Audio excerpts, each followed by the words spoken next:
Minnesota check. Fuck yeah, bud! Fucking killing it!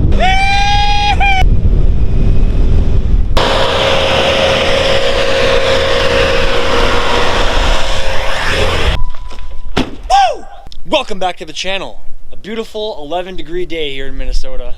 So I figured I'd bust out the sweatshirt. Today is the day. Yup.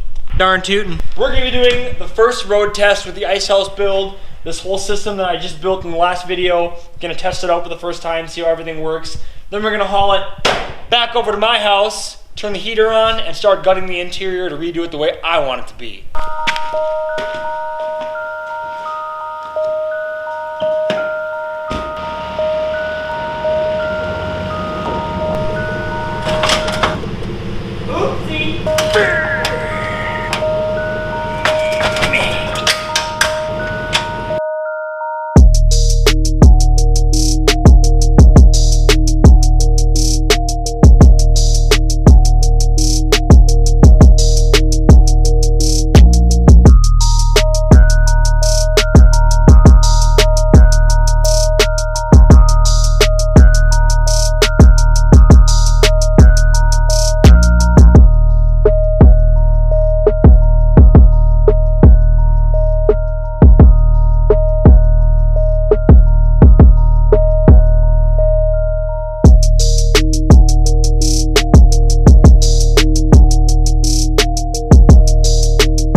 Frick yeah, bud. She's towing amazing. Like, I've been going 60 and it stays nice and straight with the truck. It doesn't wobble. Hell yeah. Pretty proud of myself on that one.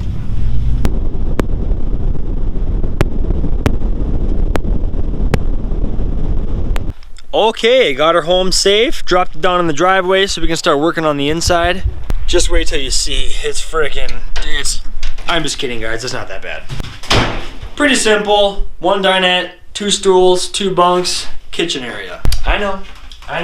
Some of you simple people out there are probably gonna be pissed at me.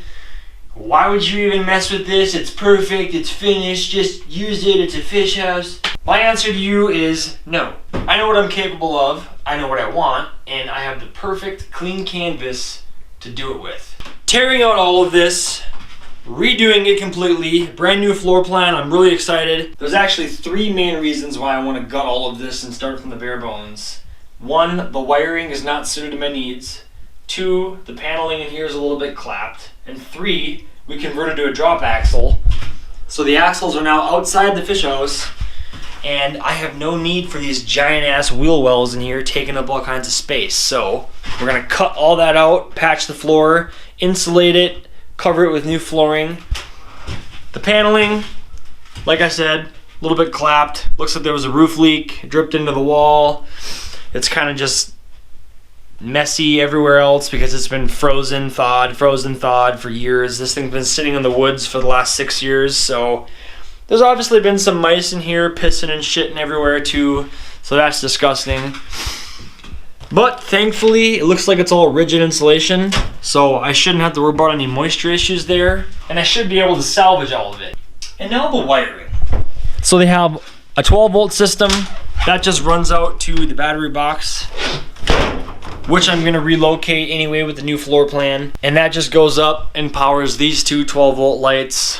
Then they have a simple 110 system, just an extension cord that goes out that little tube. You'd plug that into your generator or to your house or to shore power at a campsite, whatever. That goes up the wall to 1 outlet, to 1 switch, to 1 light. Super simple 110 system. I'm actually gonna keep that for the build because my plan is to do all 12 volt in here. And then if anything ever happens to my 12 volt system, all I have to do is take the generator, plug it into this. That way I have 1 outlet to power things, 1 switch, and 1 light so I can still see. So let's go unbox the new heater, get some heat in here, and we'll start tearing shit apart. Got that new baby. So this portable big buddy heater, it's the MH18B, 4,000 BTU low, 9,000 BTU mid, 18,000 BTU high. So this will easily heat my 6.5 by 10 fish house, no problem. The main reason I decided to go with the portable heater is because I can use it for many other things too, like deer hunting. It's great for the deer stand. Early ice fishing in the portable. I can take it out of there and use it in my portable too. Another reason why I got the big buddy is because it is indoor safe. I know all you freaking spazzes out there freaking out about ventless heaters. Did you say ventless heater? Ventless. Ventless? Is that a ventless heater? Bro! Is that a ventless heater? Yes! It's a ventless heater. They've been around for a long time. People have been just fine. As long as you're smart enough to know that you have to have a clean supply of oxygen at all times, a little bit of airflow, you'll be just fine. This model actually comes with a built-in carbon monoxide detector, and I'm also going to have another one on the wall just in case. I plan on doing an air draw system, so I have clean air being pulled in and a little fan with the tube blowing my air back out, so I have fresh oxygen at all times, because this thing is going to be heating it up very easily, so a little bit of air coming in to give me clean oxygen is no problem. So yeah, you ventless heater spazzes. Calm down. So now that we got that dad lesson out of the way, let's open this bitch up.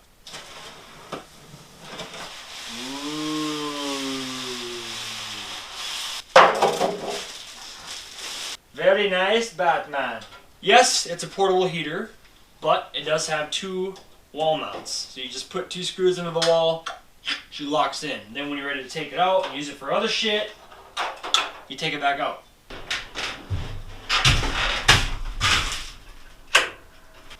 Got dark pretty quick, so I had to plug in the cord and get some light in here so we can start working.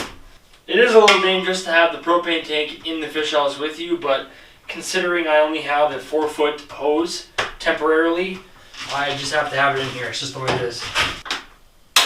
Alright. Oh shit, better crack a window. Don't want those ventless heater spazzes getting all pissy.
Man, going to the gym sure helps.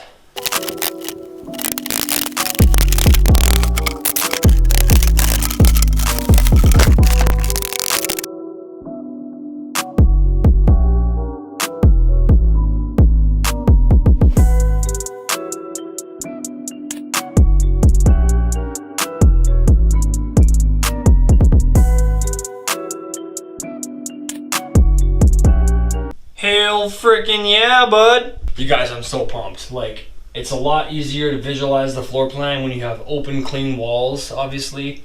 So I'm super freaking pumped because we're gonna start building it back up again tomorrow after we do the wiring. So I'll freaking see you tomorrow. Wow, good morning. Switching to coffee instead of beer, obviously. But yeah, let's get to the wiring. We're gonna start with the external lights first. 2 tail lights, some marker lights around the top, and then some marker lights up here too in the front.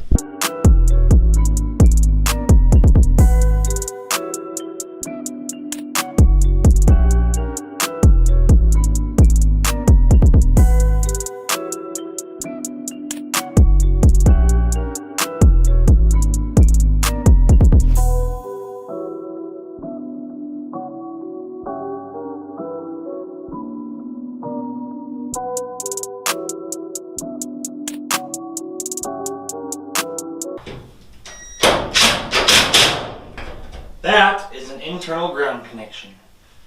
Okay, we got the trailer lights run, the main ones. Then we're gonna tap off of there, go up to the marker lights, and then back to the front marker lights. However, I do have a family event that I need to attend, and by the time I get back, it's probably gonna be dark, so we'll see you then. And we're back, and yes, it's dark. And we also switched from coffee back to beer.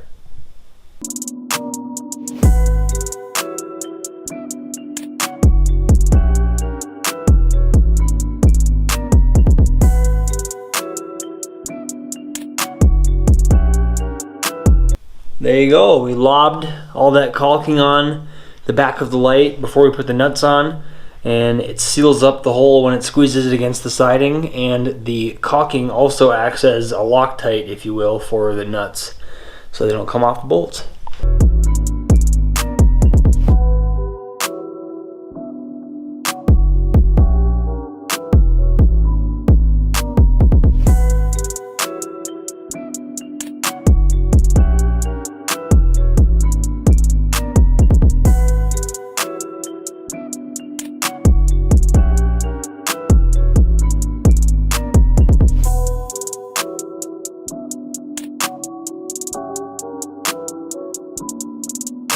Okay, we got all the marker lights, tail lights, front marker lights all hooked up. I hooked up all the front ones off the left side of the trailer and all of the back marker lights off the right side of the trailer. That way the load is split differently and it's not all of these marker lights on one load for one wire. Yes, dude. That looks so fucking sick. All of them work.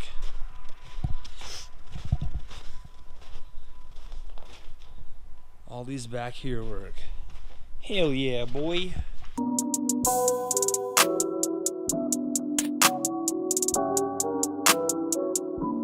Good morning. The GoPro battery died last night. I was tired, so I just went to sleep. But you saw that all the exterior lights worked phenomenal. I'm super pumped about that. And I wanted to finish the outside quick before we start really finishing the inside. One of the main things being the roof. It concerned me because it's a two-piece steel roof and it obviously leaked for the previous owners. It had some water damage in there on the ceiling. So I wanted to eliminate all problem of that, and I have a buddy that works for a roofing company nearby that specializes in rubber roofing. And he, Tyler Hadler, hooked me up with a one-piece rubber roof so I can have one piece, all rubber, it'll never leak. It's about 1/8 inch thick or so, peel and stick, and then I just got some steel strips to do the edge trimming, so you'll drape it over the top of the fish house and then screw these along the top edge and then just take a razor knife and cut off the excess on the bottom so you have a nice clean edge all the way around. Then we don't have to worry about any roof leaks.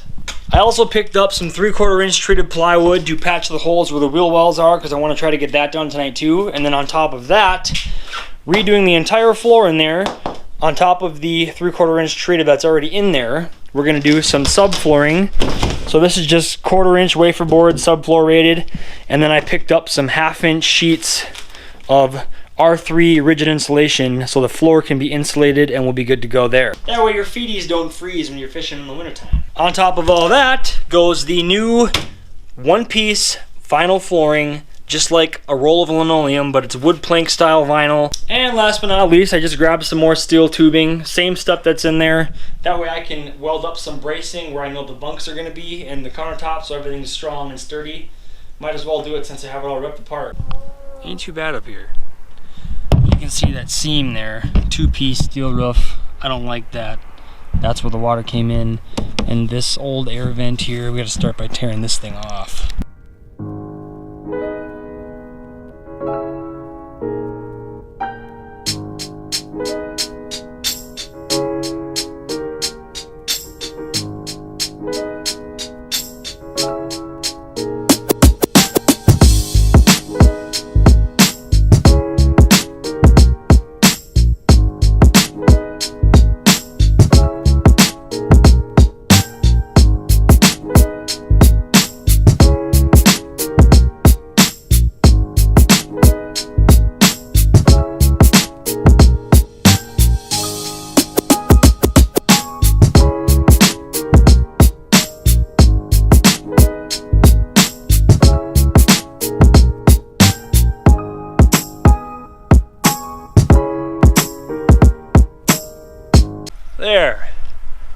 Just like that.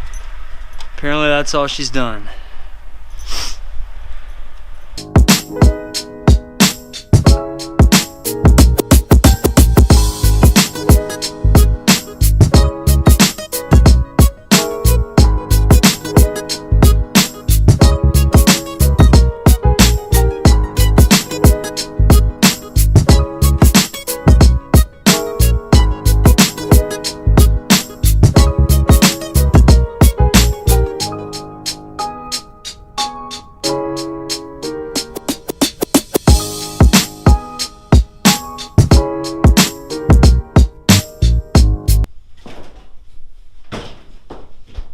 Hell yeah, floor's good. So now I'm gonna get the welding done, and then after that, we're gonna put the subfloor in and get it all nice and pretty and start doing the wiring. And you are going outside for welding time. I am a crazy fucker, but I'm not stupid.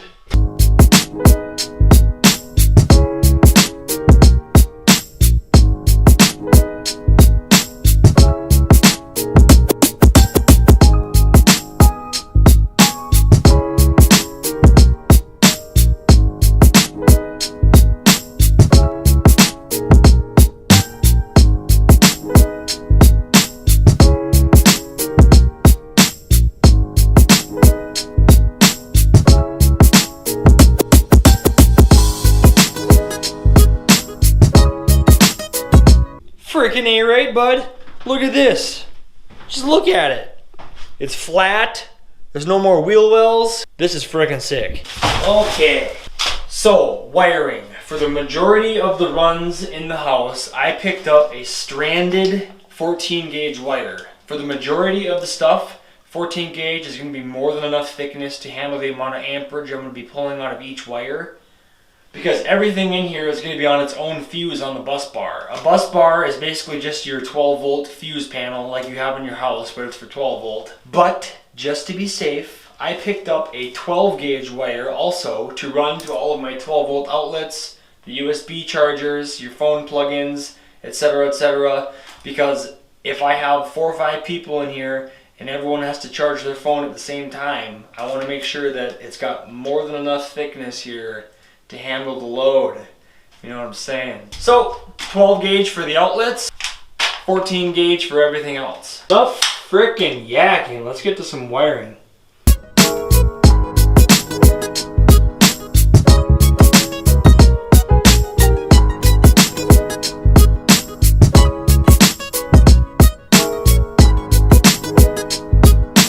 Okay, I stayed awake till 2 a.m. last night, but I got all the wiring done and then I had to work, so here we are again. It's almost dark. But all the friggin' wiring is finally done. And it all runs back down to here, to this area in the fish house where it'll be under this seat at the dinette, where the battery bank will be, and my 12 volt fuse panel like I said. Right when you walk in, we got 3 leads here for the 3 switch panel. First one goes to the LED lights. So we got a lead here for 1 LED puck light, another LED puck light, and then 2 more hanging down here for 1 more there and there. So we'll have a total of 4 LED puck lights. The next switch goes to the exterior lights. So we'll have 1 here. I just got these 2 leads capped off for when I can pop the wires through and I mount the light outside. And then 1 more set up here in the back for it, just chilling. And the last switchy poo goes up to the 12 volt fan. So we have 1 12 volt fan up here in the corner, daisy chain to another 12 volt fan up here in the other corner. That completes this switch panel. Now over here at the dinette at the other switch panel, first switch goes up to the LED rope lights on the ceiling. The last switch goes down to the 12 volt fan that's going to be running the air draw system. And that completes this switch panel. Then the only other things in the house are the 12 volt outlet slash USB ports. So we've got 1 here set up for a charging area for the dinette or bottom bunk when it's a bunk. And then we have another one conveniently up here for the top bunk person. And these 2 runs back here are on their own separate circuits with their own separate fuses because they're going to get used the most. And I wanted to make sure that I'm 100% safe. When everyone's chilling here at the table, they're going to want to plug all their shit in. So I'm going to have a 12 volt socket, some 12 volt USBs. This is gobs of wire. Once again, it's 12 gauge wire, which is rated for 30 amps. And the 12 volt sockets that I got, they're only going to be pulling a max of we'll just say 5 amps. It's like 4.2 amps if you have both phones plugged in at the same time. So to make it easier, we'll say 5 amps. That's nowhere near the max amperage that these are capable of, so they're not going to heat up, and I won't have to worry about any friggin' thing when everyone's got their devices plugged in.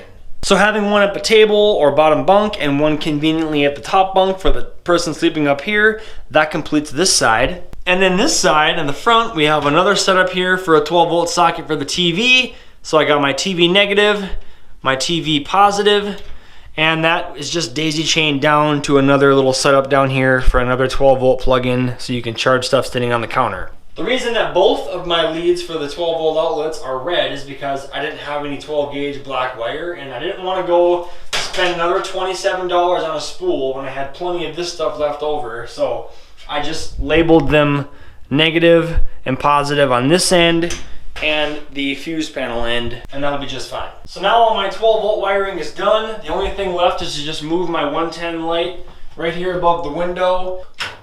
There we go. Now I'm going to turn on some heat in here because it's cold as shit and get the insulation back in the walls.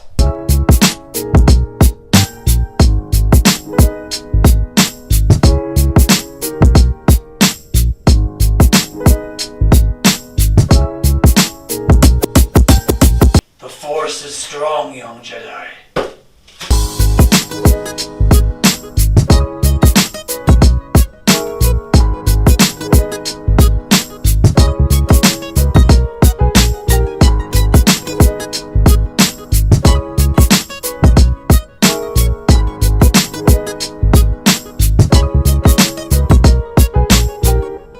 Hell yeah, bud, everything's done. All the insulation is back in. Then I spray foamed all the big gaps along the ceilings, the floors, all the way around to prevent any drafts. So we're gonna start shaving off some of the excess. For that, I got a rigid putty knife, a trusty razor blade, and one of those survival kit tree cutters where it's the sharp cable and you have the 2 rings.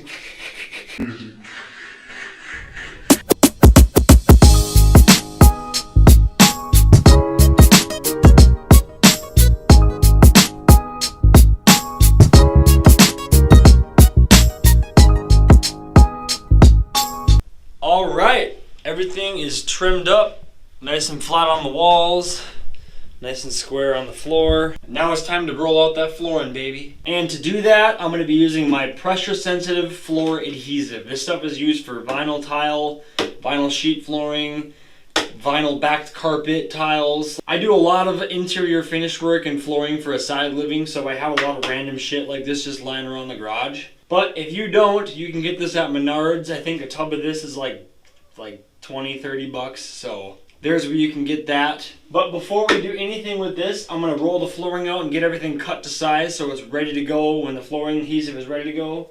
And since I only have one way out of here, I'm going to have to do this a half and half style so I don't trap myself in here.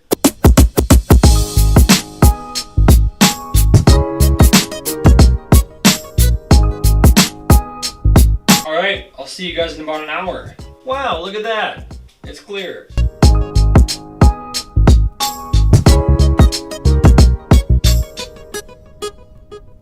Dude, this is freaking sick. It turned out so nice.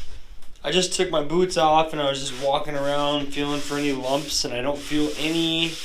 It's stuck nice everywhere. The adhesive is working great. It is so freaking warm. Like, the floor feels great on my feet with no shoes on. It's 21 degrees here in Minnesota. Got the heater on low, both windows cracked, and it's still 65.5 degrees in here. So with the insulated walls, ceiling, and floor, it's pretty friggin' nice. We're just gonna, yeah. There we go. This is so friggin' nice, dude. Like, I cannot wait to finish this thing. Everything is going perfectly, and I've had a blast so far. Still waiting on a few things to come in the mail before we can finish her up. So, with that being said, that's about all I got for this one, guys. Hope you enjoyed the video. If you did, give it a thumbs up. If not, that's fine too. But regardless, have a good-ass night. And remember, life is short. So get out and do all the things. I'll see you in the next one.